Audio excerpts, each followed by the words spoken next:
우리는 지난 시간에 한 달 전이죠. 복음이신 예수 그리스도가 세례를 받으시는 내용을 우리가 함께 생각해 보았습니다.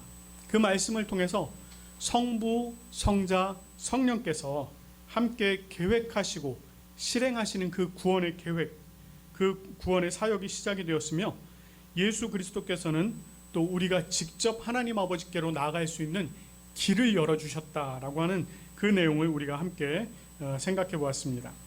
그것이야말로 하나님께서 사랑하시는 자녀들, 즉 저와 여러분들에게 베풀어 주신 은혜였습니다. 이 은혜가 여러분들의 삶의 이유가 되시기를 간절히 소망합니다.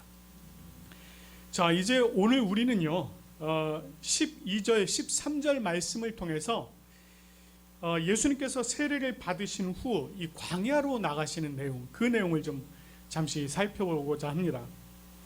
오늘 우리가 읽은 본문은 시작을 이렇게 하죠. 성령이 곧 예수를 광야로 몰아내신지라, 이렇게 말씀을 합니다.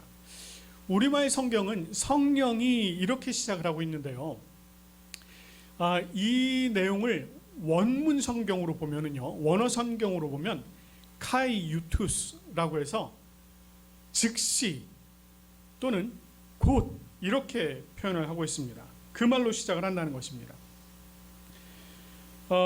이 단어 곧 유투스라고 하는 이 단어는요, 우리가 이제 이 마가복음을 읽는 동안에 종종 접하게 될 것입니다. 이 단어가 우리말로는 곧 또는 즉시 이렇게 번역이 되어 있습니다. 이 단어가요, 사복음서 전체에서 41번이 기록이 되고 있습니다. 그런데 그 41번 중에 35번이 이 마가복음에 기록이 되어 있습니다. 이 단어를 이 마가복음에서 이렇게 자주 사용하는 데는 그만한 이유가 분명히 있겠죠. 분명히 있습니다. 이 마가가 이 말을 통해서 전하고자 하는 그 어떤 내용이 있다는 것입니다. 자, 그러면 이 마가가 유투스, 곧이라고 하는 이 단어를 통해서 저와 여러분들에게 전하고자 하는, 또 이 마가복음을 읽는 독자들에게 전하고자 하는 그 내용이 무엇이었을까요? 이 단어는요, 마가복음의 특징 중에 하나입니다.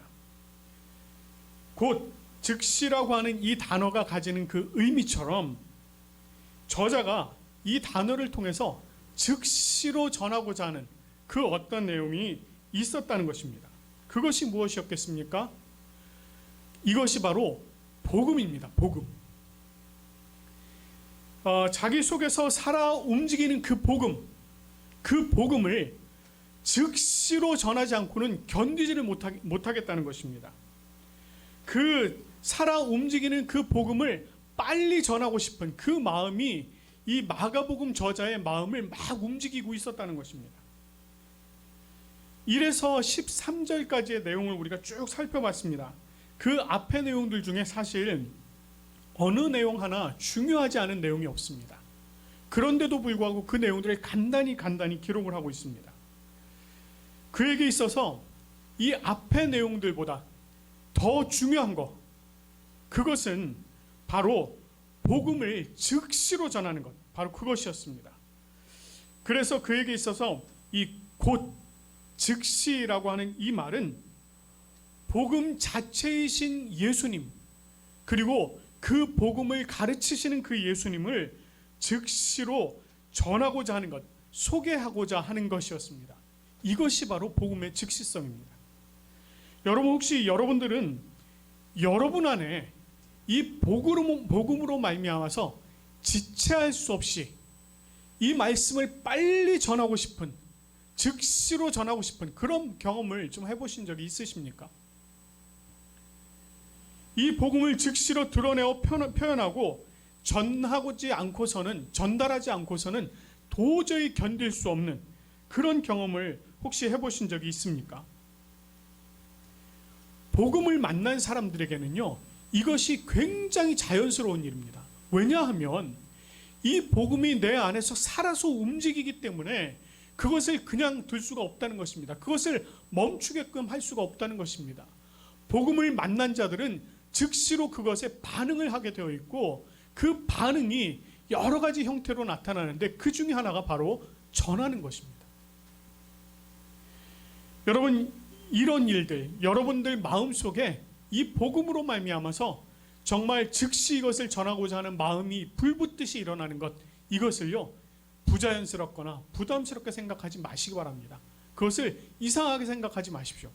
그것은 극히 자연스러운 일입니다.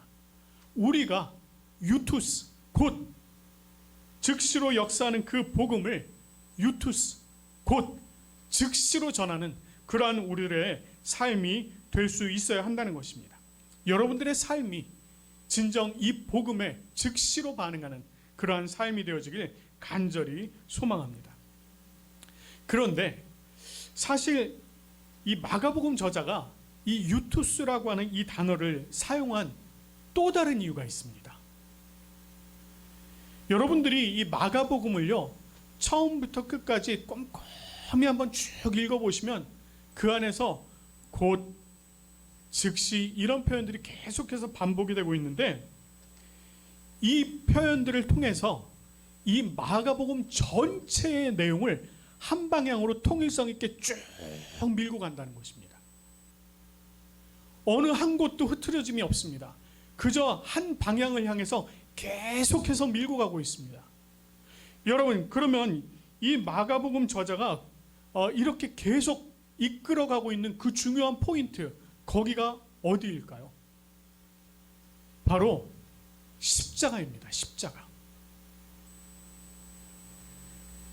십자가의 고난의 종으로 오신 예수 그리스도, 그 예수 그리스도께서 하나님의 아들로서 또 고난의 종으로서 하나님의 명령에 유투스, 곧 즉시로 순종하여서 그 십자가로 한 걸음 한 걸음 나아가고 있는 것입니다. 그렇게 한 걸음 한 걸음 나아가신 예수님께서 그 십자가를 지십니다. 그 십자가를 지심으로 말미암아 우리들에게 영원한 생명이 곧 즉시로 주어지게 된 것입니다.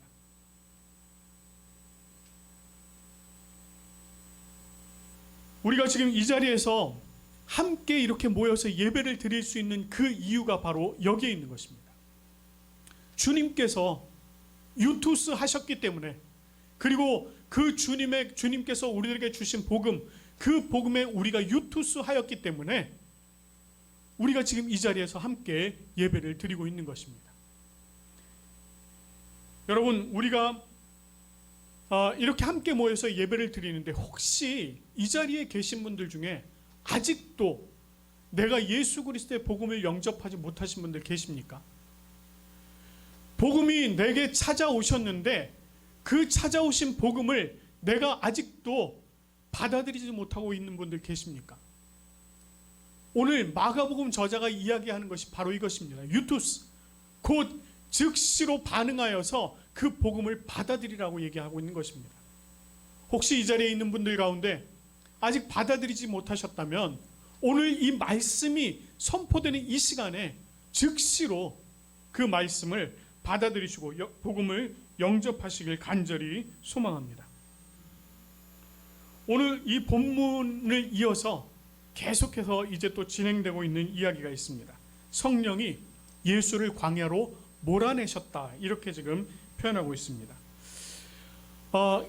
똑같은 내용을 담고 있는 이 마태복음과 이 누가복음의 내용을 보면은요, 예수가 성령에 이끌려 갔다, 이렇게 표현하고 있습니다. 성령에 이끌려 갔다. 그래서 거기에서 쓰고 있는 그 원문 단어를 보면 아나고라고 하는 단어를 쓰고 있는데, 이 원문의 뜻은요 말 그대로 앞서서 인도해 갔다, 이런 뜻입니다.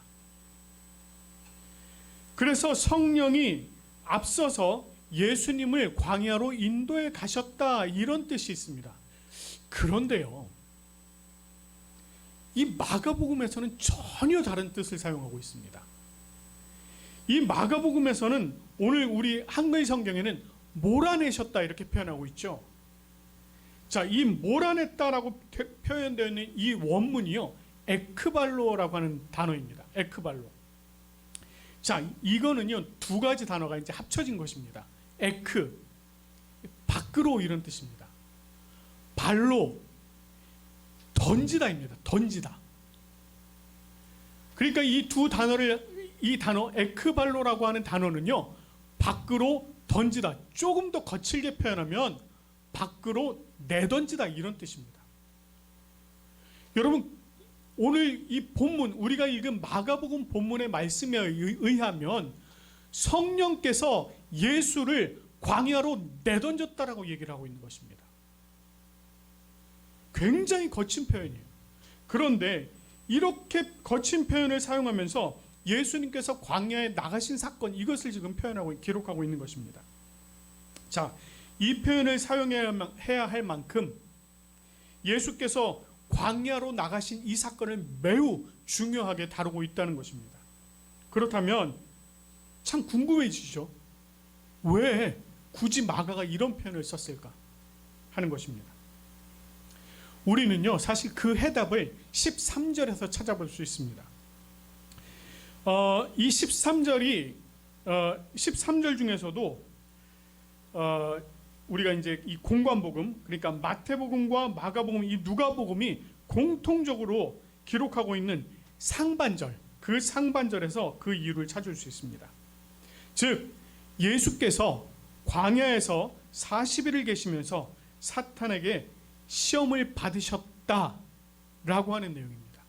다시 말해서 이 마가복음 저자가 에크발로, 밖으로 내던졌다라고 하는 이 표현을 쓴 이유는 예수님께서 광야에서 40일을 계시면서 이 사탄에게 유혹을 받으셔야 했기 때문이다라고 하는 걸 우리들에게 지금 얘기해 주고 있는 것입니다.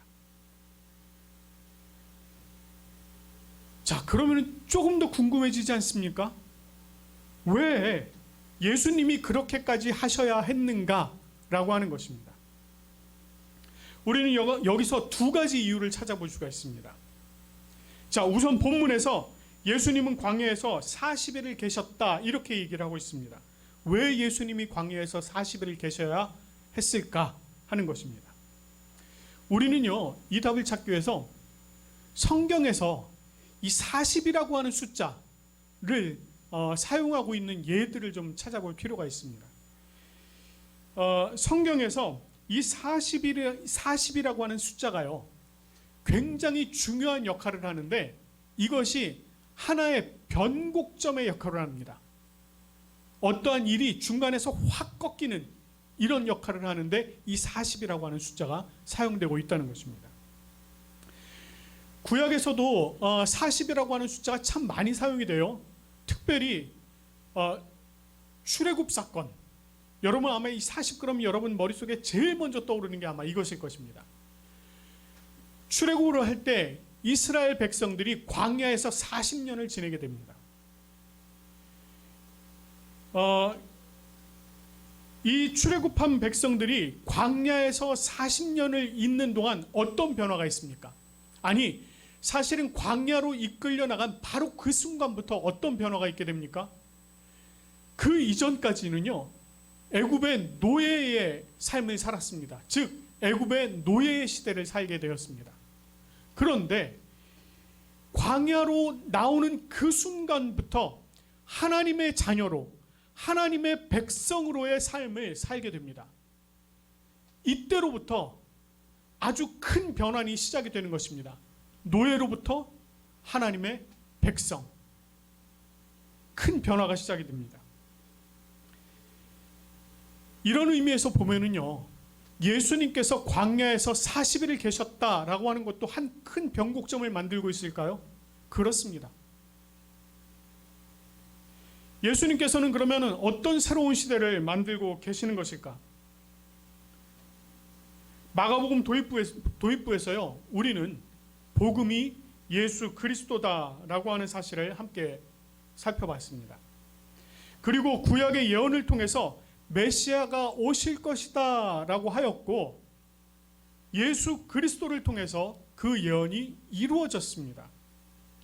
그래서 복음이신 예수 그리스도가 이스라엘 백성들과 함께 계심으로 새로운 시대가 열리게 되었다 라고 우리는 말을 할 수 있다는 것입니다. 그래서 다시 말해서 예수님께서 여시는 새로운 시대는 바로 복음이 백성들과 함께하는 시대, 복음의 시대를 열었다는 것입니다. 예수님의 광야 40일은 이러한 새로운 시대, 즉 구약에서 신약으로 넘어가는 새로운 시대, 율법에서 복음으로 넘어가는 그 새로운 시대, 그리고 역시 죄의 노예로 살던 사람들을 다시 복음으로 인도해내시는 그 새로운 시대, 복음의 시대를 만들고 있다는 것입니다. 이와 같은 복음의 시대가 새롭게 열렸습니다. 그 복음의 시대 속에 바로 저와 여러분들이 살아가고 있는 것입니다. 그런데 이렇게 새로운 시대를 열어가고 있는데요, 어떤 일이 벌어집니까? 오늘 본문에 보니까요, 사탄이 예수를 시험하더랍니다. 감히 사탄이 예수를 시험한다고요? 우리는 상상할 수 없습니다. 그런데도 불구하고 분명히 성경은 그것을 기록하고 있습니다.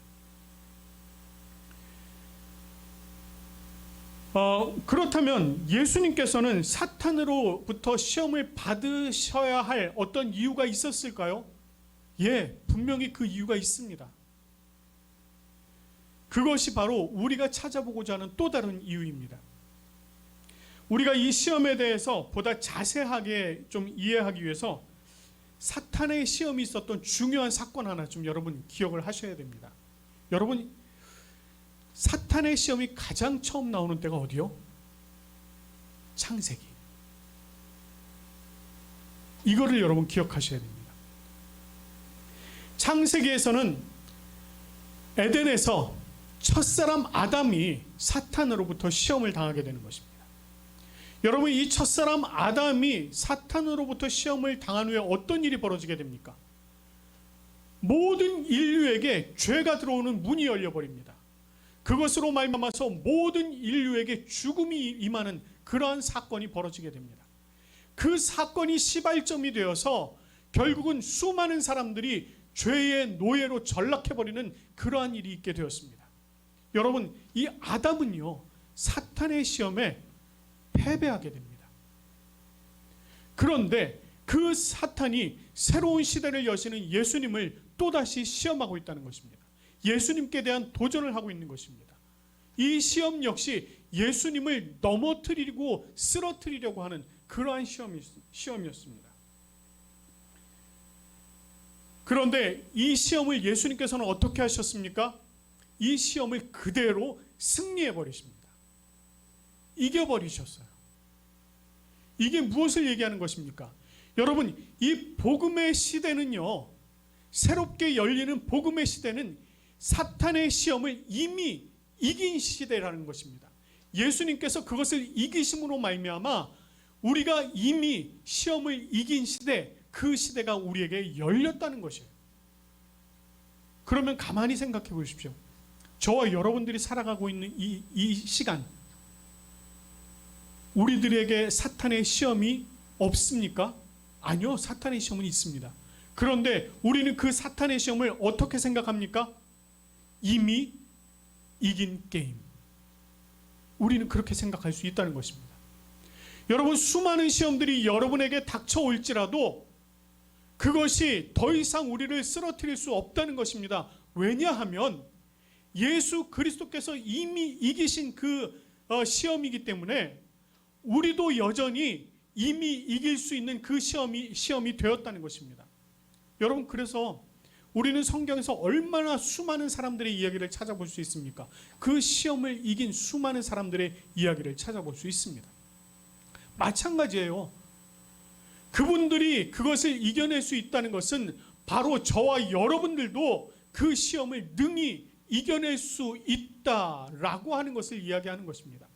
즉, 마가복음 저자가 우리들에게 이야기하는 것은 이 복음의 시대는 비록 사탄의 시험이 있을지라도 이미 승리한 시대다 라고 하는 것을 이야기하는 것입니다. 저와 여러분이 이 시대를 살아가고 계십니다. 이 시대 가운데 조금 아까도 말씀드렸지만 사탄은 계속해서 우리들의 시험에 올 것입니다. 그러나 여러분 걱정하지 마십시오. 그 시험으로 말미암아서 여러분들이 쓰러질 걱정, 넘어질 걱정하지 마시기 바랍니다. 그 시험이 있을지라도 여러분이 복음에 유투스, 즉시 응답하고 반응한다면 그 시험 능히 이겨내실 줄 믿습니다. 그 삶을 여러분들이 살아가시기 바랍니다. 우리 부산 고백교회 모든 성도들은 이 성령의 인도하심 속에 오직 예수 그리스도의 능력으로 살아가시고 이 복음의 시대에 모든 유혹을 이기고 승리하심으로 온전히 하나님께 영광을 올려드리는 여러분들의 삶이 되시기를 간절히 축원합니다. 우리 함께 기도하겠습니다.